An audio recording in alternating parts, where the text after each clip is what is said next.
Hey, welcome back to Life Sculptors Podcast. I'm your host, Dante Poole, and what a privilege it is to be back with you. Today we are diving deep into a conversation inspired by a humorous children's book entitled The Memoirs of a Goldfish.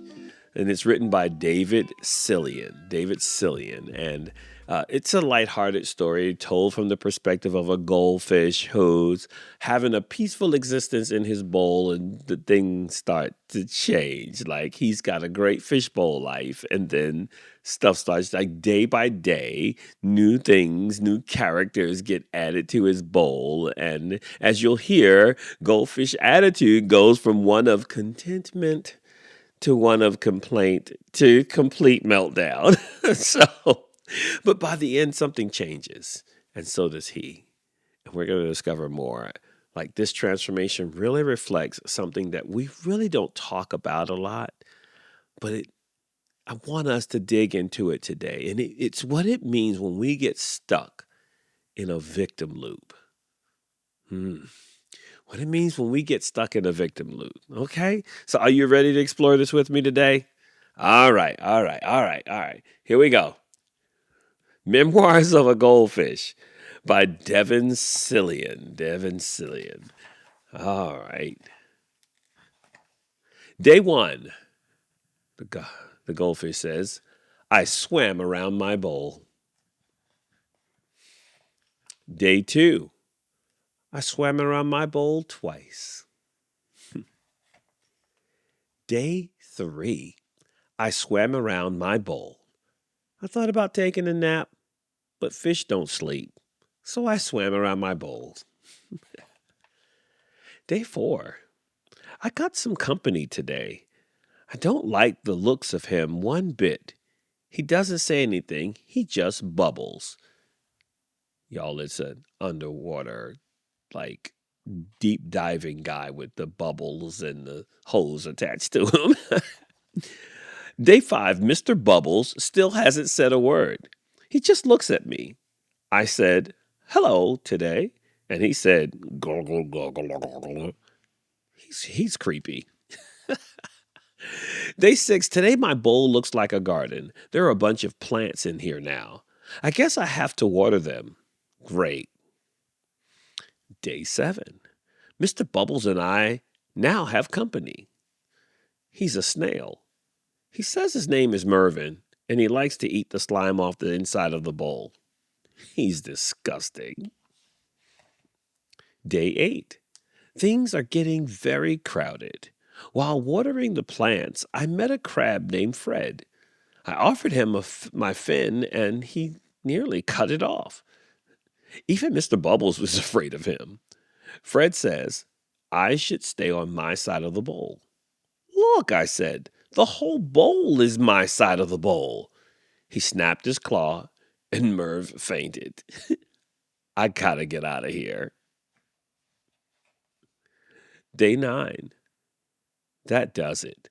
My bowl now contains a sunken pirate ship, 2 guppies named Rhoda and Clark, and an angelfish named Cha-Cha who says she's from Hollywood. I can't turn around without bumping into something. At least Mervin is happy. There's more gunk on the side of the bowl every day. Day 10. This is ridiculous. I was trying to find room for a swim today when Rhoda and Clark told me they're going to have babies soon. Like there's room for that. Fred knocked over Mr. Bubbles and he came entangled in the plants. Cha-Cha said she couldn't help with Mr. Bubbles but needed me to apply her sunscreen. The sides of the bowl are covered in slime and Mervin says he's too full to eat any more of it. Yuck. Day 11. I'm a nervous wreck. Trying to avoid Fred, I turned around quickly this morning and came face to face with my reflection in the mirror.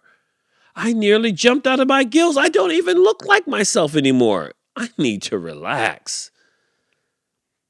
Day 12. I've had it. Rhoda and Clark are racing around the bowl. Fred was fighting with Mr. Bubbles. Mervin kept belching, and Cha-Cha told me I was standing in her light. I just lost it. This is my bowl, I screamed. I want my bowl back.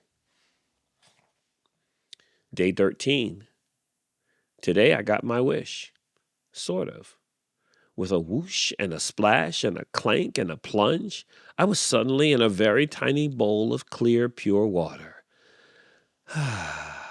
It was small, but it was all mine. It was heavenly. I swam around my new bowl twice. But I started to wonder, what had happened to everyone? When I last saw Mr. Bubbles, he was tangled in green. Who would help him?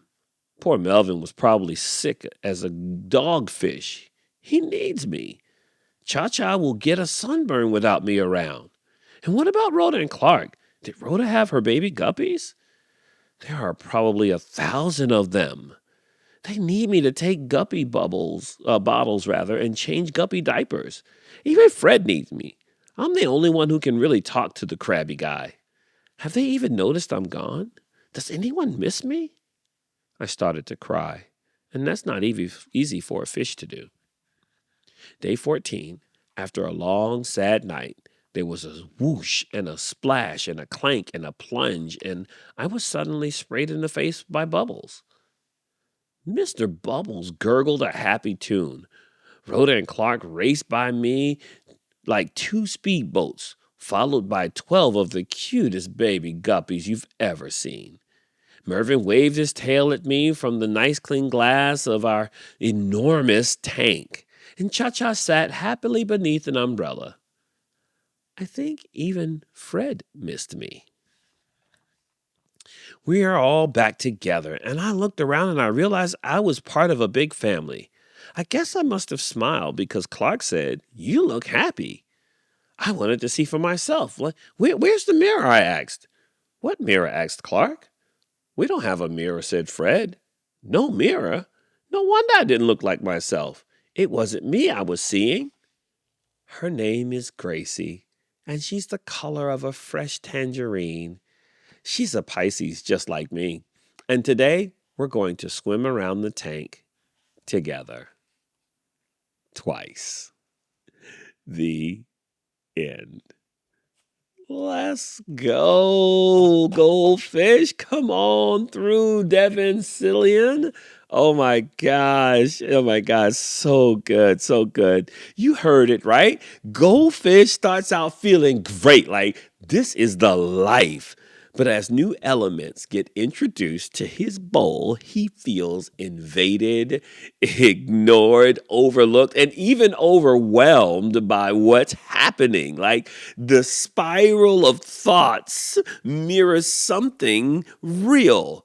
We call it victimization. It's when we experience real or perceived harm, and we begin to believe that life is happening to us. Not through us and not for us, but to us. I mean, think about your own life. When have you been caught saying stuff like this? You ready? Why does this always happen to me? or no one listens to me. I didn't sign up for this. Sometimes what we want and what we need, they are not the same. Oh my goodness. And often the things that we resist are the things that are refining us. Oh, they're growing us. They're helping us, but we don't see it as help. Oh, okay. All right. So let's talk through this. Let's see, what does this look like when I'm stuck in the victim loop? What does it look like when I'm stuck in the victim loop? Now, this is not an exhaustive list, but it's a pretty good list. I'm going to give you the 8 common signs that you might be stuck in the victim loop. You ready? Here's the first one. You default to blame. And it's always somebody else's fault. If you find yourself always blaming others for what's happening to you, you're probably stuck in the victim loop. All right, okay. Which brings me to number 2. You feel powerless, even when there are choices available. You can't even see the other choices because you don't think there's anything you can do about your situation. Stuck in a victim loop. Or you replay past hurts over and over and over again in your head and your heart, sort of like a commercial jingle that got stuck in your mind. You just keep rehearsing these things over and over again. Victim loop. You use all or nothing language. Like you've heard me talk about this before. Absolutism is what I call it. So when you say everyone, always, never. Well, if you find yourself in that place where you are an all or nothing kind of thinking, you're probably stuck in the loop. Or you'll shut down when others give you feedback. Like you don't see feedback as helpful. You see feedback as a weapon. Like people are attacking you instead of seeing feedback as a tool to help grow you. My goodness, my goodness. Okay. Or you wait for others to change instead of taking responsibility. Nothing wrong with me. It's everybody else that needs to get their life together.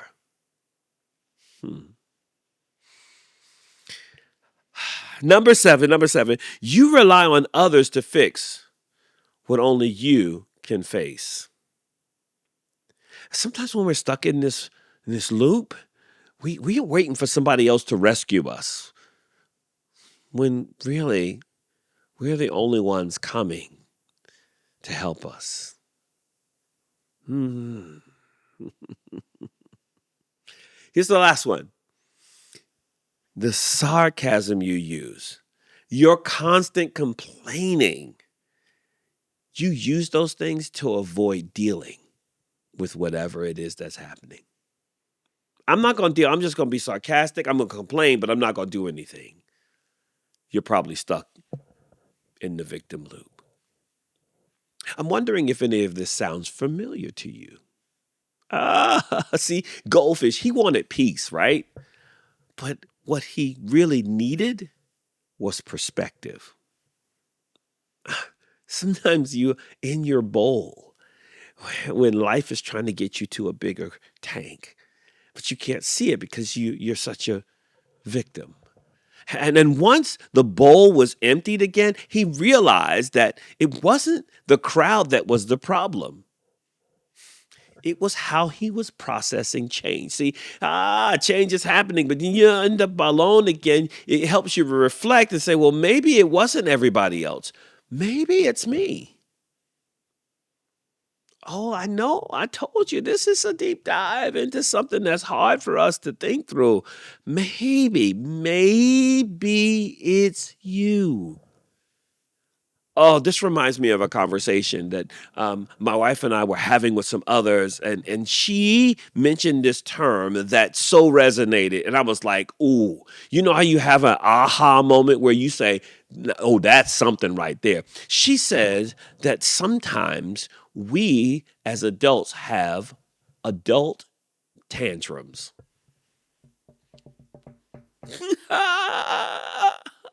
I was like, yes, this is the victim loop. When I'm engaging in adult tantrums, okay, I'm going to read a definition for you that's going to help us. Ready? An adult tantrum is an emotionally charged and often disproportionate reaction to frustration, disappointment, or unmet expectations, and is typically expressed through blame, sarcasm, withdrawal, passive aggressiveness, or outburst. I'll read it again for the people in the back. It's an emotionally charged, often disproportionate reaction, right? That means that your response doesn't match the situation, right? Oh my gosh. An often disproportionate reaction to frustration, disappointment, or unmet expectations. And it is typically expressed through blame, sarcasm, withdrawal, passive aggressiveness, or outbursts. Oh, I bet you, even as I read that definition, you start getting pictures of your mind of either yourself or others who have operated and have thrown adult tantrums. Now, and these are not physical, although they could be, but they're typically emotionally reactive responses or behavior patterns. And they center around this perceived loss, or when something's unfair, or when you're looking for validation. And it demands that other people accommodate your emotional distress without any accountability on your part. Night. Okay. And often this mirrors a childhood tantrum because it is like being a child, but it's expressed in adult language, in adult tones, or even manipulation. Golly. Okay. Let's talk about what this looks like in real life. You ready? Slamming things down, giving the silent treatment. Did you know that the silent treatment was an adult tantrum? When I refuse to talk about something, I'm just not going to talk about it. You're sulking. When you're sulking, that's an adult tantrum. Or when you're overreacting to minor inconveniences. Oh, you've seen it when somebody has to wait in line for something. Oh, this is taking longer than I thought it was going to take. And they throw a whole tantrum. Or you're deflecting blame and you're refusing feedback. Oh, man. Yep. Or, or you use guilt to punish others for the things that have happened. Somebody does something, you just use guilt and you just twist it and you just twist it and you just twist it. Or you repeat phrases like this. Nobody ever listens to me. I shouldn't have to deal with this. When we were kids, right, there was a song we used to sing when someone was manipulating others or acting like the victim. It would go like this. Nobody likes me. Everybody hates me. I'm gonna eat some worms. Oh! Some of you are familiar with this little nursery rhyme or whatever it's called. This childhood song, and really what we're saying is that this is a victim's theme song, right? Like, here it is, something's happening, and all of a sudden now, nobody likes me. I ain't got no friends. I'm going to eat some worms, because then that's going to manipulate you into going, oh, look at what they're doing, and paying attention, because really what I'm after is attention.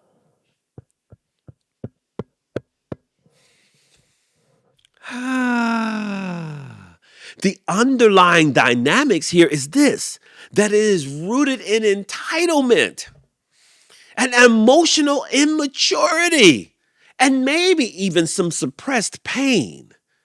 Oh, oh my gosh. It is our attempt to regain perceived control over a situation or to seek validation or attention. We know what it's like when somebody is engaged in attention-seeking behaviors. And often when this is happening, y'all, this signals that emotional regulation tools have not matured with your age. You heard me. When my emotional regulation tools don't develop as I age, I might be 20, 30, 40, 50, 60 something, but I'm still acting like I'm 10.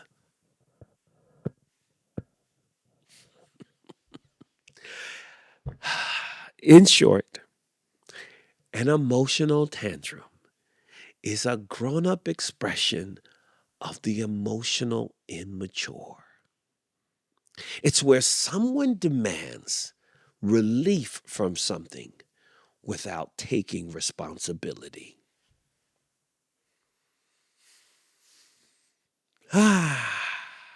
But there's a way out of this loop, y'all. There is a way out. Let's talk about this shift out of the loop, right? I was, you know, I was thinking about my book recently, and I was looking at this, and in chapter 7 of my book, Developing a Durable Mind. If you don't have it, I'm telling you, this is going to help you with this right here.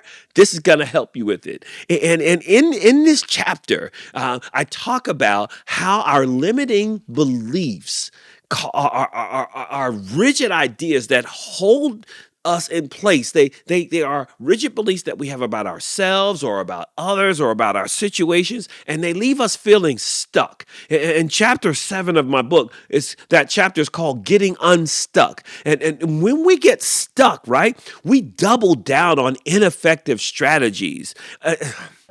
Or ineffective thinking instead of considering new perspectives.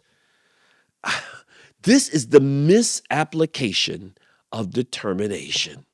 We'll persist with something that's wrong simply because it's comfortable, because it's easier for me to blame you than it is for me to accept responsibility. And when we double down, it's like we're zooming in, and our lens rather narrows, and this lens that has been shaped by our personal experiences or our biases or our assumptions, when it narrows, we miss some things, which is why we have to zoom out. And so it's sort of like looking through the peephole on the door, right? When I look through the peephole on the door, my view is limited, and they try to, round it or magnify it so I can see what's in the hallway, but I really can't see all of what's happening out there. I can really only see what's happening right outside my door. But if I change my viewing point, if I change my perspective and I open the door or I go out into the hallway, then what I do is I zoom out and I begin to see more. And when I do that, this is a gift that allows me to see what's been hidden because I was too close to the situation. But when I back out, when I zoom out, I can see more. And what this does, it invites in exploration and discovery instead of assumptions and limitations. Y'all, that's just a taste of chapter 7. I'm just telling you, y'all, that we have to learn how to zoom out, how to get a different perspective so we can get unstuck. So let me give you 3 things that I believe will help you get out of the loop. Here's the first thing. It's honesty. It's about naming what's true, but doing it without shame. So, it's being honest. I've been stuck. I have been acting like a victim. I have been throwing adult tantrums, and I've been blaming everybody else for it. Because taking responsibility was hard, and I was ashamed, and I was afraid. And so, this is not about self-blame. It's about self-awareness. You can acknowledge that something happened to you without becoming stuck in it. And so here's some questions you might ask yourself. You ready? What have I been telling myself about this situation? That question right there gets you looking at some stuff. What have I been telling myself? Is the narrative I've been telling myself really serving the person I'm becoming? I've asked that question before because it's so important. Maybe I have felt powerless, but now I have some other choices I can make. I can allow myself to make other choices. Oh, yes, and yes, and yes. So the first step is just being honest without shame and without blame. This is where I am. For real, this is where I am. And so the second step then is taking back your power one choice at a time. You may not be able to control everything, but there is something you can control, and that's you. Victim loops, they are fed by helplessness. And so what I have to do is I start to break that down into small things that I can do, and like identifying just one thing that I can control, one thing, like my response or my next step or my words or my thoughts. Like I find the one thing that I can control, and then I start practicing taking control of that one thing. Like I replace thoughts like I can't with I'm learning how to, or I replace they made me. Look at what they did to me. Look at what you made me do to I choose to. Oh. I choose to. This is what I choose to do. Or I'm learning to instead of I can't. Or here's what I can do today. I may not have been able to do it yesterday, but today I can do this. You know, one of the things I've decided this year, that I'm challenging myself to remove the word trying from my conversations about things. You know, we'll say stuff like, I'm trying to do better. I'm trying to exercise. I've just refused to. Every time I find myself saying I'm trying to do, I correct. I say, oh, I'm sorry. I need to correct that. I'm not trying. I'm doing it. I am exercising regularly, even if that's one time a week. I am not trying. I am doing. I am eating better. I am thinking better. Listen, I am a podcaster. I am an author. I am a speaker. I am a life changer. I am. Not I'm trying to. I am. I am. See, and it's not about giant leaps, y'all. It's about micro shifts in responsibility. I'm taking responsibility for the choices that I'm making. One choice at a time. Because small choices and small decisions create momentum for change. They create momentum for forward movement, y'all. Okay, so I got to get honest. I got to take my power back, one choice at a time. But here's the third step. I got to reframe the narrative and shift my viewing point. I do. Like I have to start asking myself, what else could be true? Like the goldfish when he was in the small bowl, right? He could have asked, what else is happening here? What else could be true about what's happening in here? Because he didn't, he became a victim. But when he understood that there was more happening, he was like, I'm not a victim. Like somebody's doing something for me. I'm getting more out of this. And so it's the old thought would have been nobody cares. But maybe, just maybe the new story I start saying and I start telling and I start reframing is I'm learning to communicate what I need clearly. And I'm looking for the right the right support. I'm seeking the right support, would we say. See, victim loops reinforce the narrow negative storytelling. That's what they do. But your story has more chapters and more perspective than you've been allowing yourself to experience. In the book, I after every chapter, I indicate some ways to help you with something. And one of the things I want you to think about or try is write down an old thought like everybody always overlooks me, and then write down a more compassionate truth.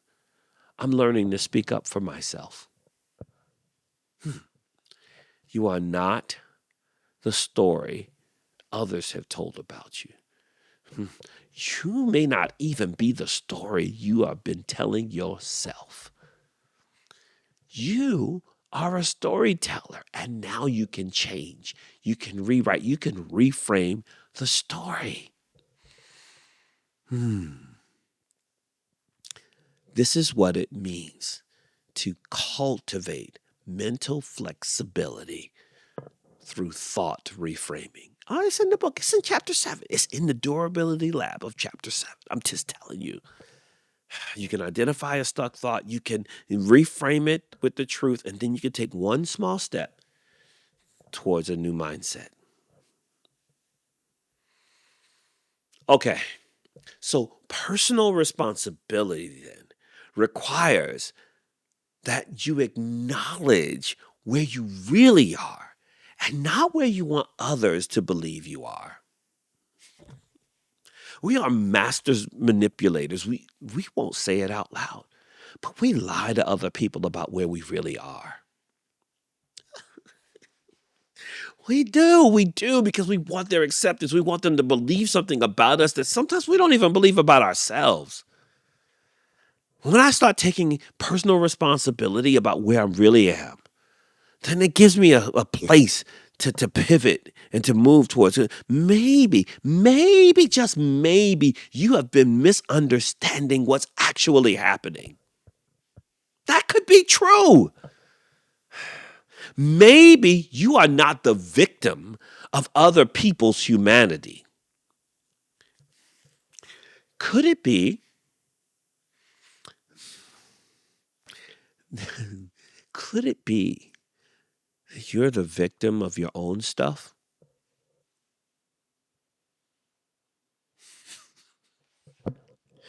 Yo, and this is not about ignoring the bad things that are happening in life. Like, this is not ignoring those things. See, the victim is a position of powerlessness. It depends on the information and the communication or voices that you allow to lead your life. Will you allow the voice that is leading your life to be a different voice, to have a different set of words and declarations? And victims are so easily manipulated. Oh, when I'm in victim loop, I'm so easy manipulated. And I am using the tool of manipulation to try to get others to give me what I want.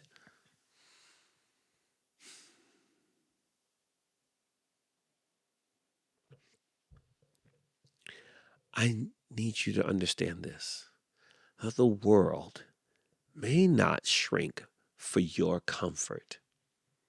It may not shrink for your uncertainty. And so you must learn to persist. And you must learn when to pivot. You must learn to expand your perspective about what's happening so that you can get out of the victim loop. I'm telling you, we must learn to tolerate discomfort and uncertainty, and we must learn that there are times when I have to pivot. Okay. Oh, so good, y'all. I'm so grateful to Devin Scillian for the Goldfish, the memoirs of a goldfish. And again, listen, if you do not have a copy of The Durable Mind, please go get your copy. You can find it on Amazon. You can go to my website, www.lifesculptors.org, and you can find out how to get your copy of the book. I'm telling you, it's going to help you. Until next time, I want you to do this. Like, subscribe, share it with somebody if it's helping. Please share it with somebody else. Just go ahead and comment. Let me know what you're thinking about these conversations. I'd love to hear from you. Would love to hear from you. And remember, you are exactly enough.